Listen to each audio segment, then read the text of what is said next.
আমি অল্পই দিব কারণ শাকটা কমে যাবে। কমতে কিন্তু অলরেডি শুরু করছে। তো একটুখানি দেখাই দিই, পাশের চুলাতে আমার ভাতও হচ্ছে। এখানে আমার খাবার রেডি, ডিম ভাজা, লাল শাক আর হচ্ছে লেবু আর কাঁচামরিচ। যতই মরিচ শাকের ভিতরে আমার কাঁচামরিচ না খেলে যেন হয় না। আর এখানে ডাল আছে সকালকার। তো এখন একটু খাবো। তো আলহামদুলিল্লাহ আল্লাহর নিয়ামত। মায়ের ভিতরে শাকটা ফুটলো না, মাশাআল্লাহ। আমি মরিচ একটু বেশি খাই। হ্যালো এভরিওয়ান, আসসালামু আলাইকুম। কেমন আছেন সবাই? আশা করি ভালো আছেন। আলহামদুলিল্লাহ আমিও ভালো আছি। আজকে একটু সময়ের শর্ট, এজন্য আমি এইভাবে আর কি ভিডিও করতেছি। আপনারা আশা করি ভিডিওটি দেখে পাশে থাকবেন। আপনাদের ভাইয়া রাতে লাল শাক নিয়ে আসছিল, সেই শাকটাই আমি এখন কোটা বাছা করছি। এখানে রসুন পেঁয়াজগুলো আমি ছিলে নিয়েছি, নিয়ে যেখানে ধুয়ে নিচ্ছি, তারপরে কুটে নিব। আর লাল শাকগুলো আর কি ভালোভাবে বেছে নিব। তো চলুন লাল শাকগুলো একটু বেছে নিই, আর হচ্ছে রসুন পেঁয়াজগুলো কেটে নিই। আর আমার গাবলাটা একটু গ্যাসের চুলাতে আর কি এই পাত্রটা উনে গেছে, সবাই একটু স্কিপ করবেন, কত সুন্দর কিউট, এই জন্য আর কি আমি এটা ছাড়ি না, এখনো কাজ চালাই যাচ্ছি।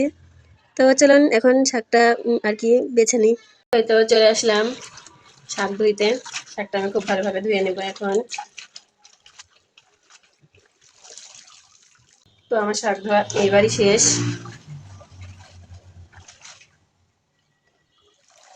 পরিষ্কার পানি বেরিয়ে গেছে। তেল, পেঁয়াজ, রসুন, কাঁচামরিচ, সবসময় যেটা দিই শাকে বা যে কোনো তরকারিতে গোটা জিরে আমার দেওয়াই লাগে। এই যে অর্ধেকের মধ্যে অর্ধেক করে দিলাম 2টা তেজপাতা। জানি না সবাই হাসবেন কিনা, কিন্তু রান্না হচ্ছে শিল্প। এটা এক একজন এক এক রকম ভাবে রান্না করে। আমি এখন এর ভিতরেই দিয়ে দিব শাকগুলো, লবণটা পরে দিব, কারণ শাকের উপরে দিতে হয় লবণ।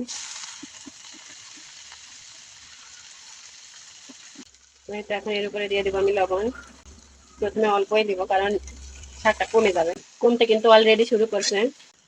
এক্ষুনি কতগুলো কমে গেল, আরো কমবে, কমার কিছুই হয়নি এখনো। কত পানি বেড়েছে দেখছেন।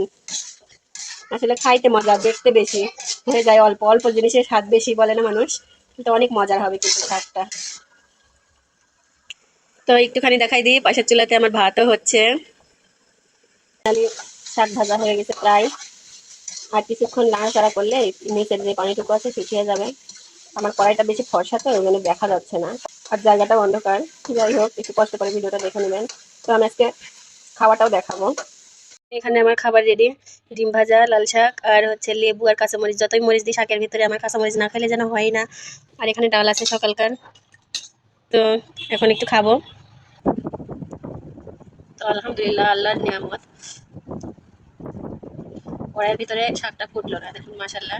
আমি মরিচ একটু বেশি খাই।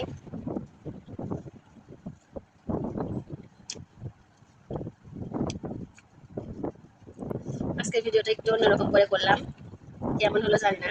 তো সবাই কমেন্ট করে বলতে ভুলবেন না যে আমার ভিডিওটা কেমন হয়েছে আজকাল।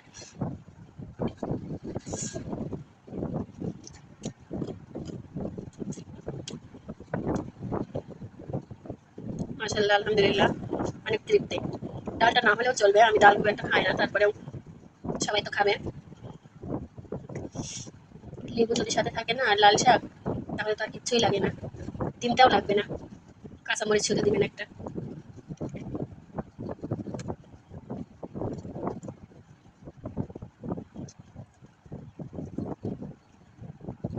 তো আজকের ভিডিওটা কেমন লাগলো কমেন্ট করে অবশ্যই সবাই জানাবেন। আল্লাহ হাফেজ সবাইকে।